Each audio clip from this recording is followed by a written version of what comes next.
go.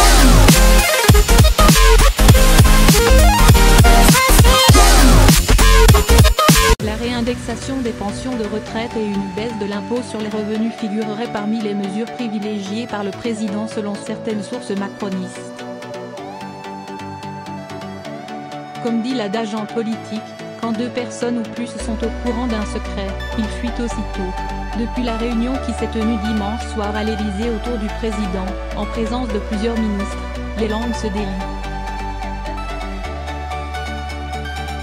Lundi soir, alors que la diffusion de l'allocution présidentielle était annulée, les arbitrages présidentiels commençaient à s'éventer.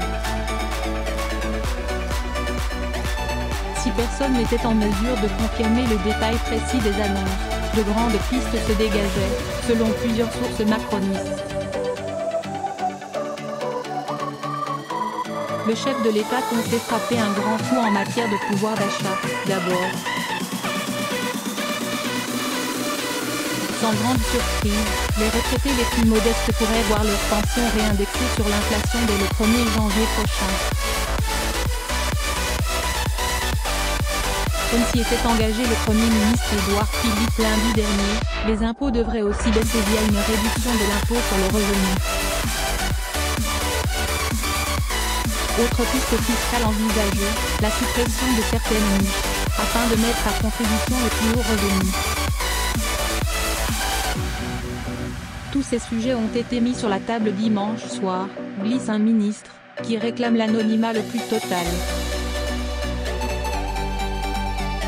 Vers une suppression de l'ENA, le président comptait également ouvrir un grand chantier sur les institutions, pour améliorer la démocratie délibérative et répondre à la soif d'exemplarité exprimée lors du grand débat national, avec une réforme constitutionnelle programmée pour l'été.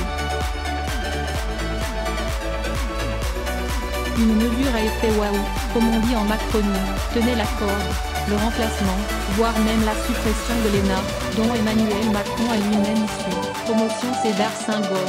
Ce sont des pistes très avancées, et il y aura peut-être plus, souffle une source gouvernementale. Enfin, pour mieux associer les citoyens à la vie démocratique, le président pourrait faciliter le recours au référendum, qu'il soit d'initiative partagée ou d'initiative citoyenne chère aux Gilets jaunes, afin de consulter plus souvent les Français sur des sujets locaux ou nationaux.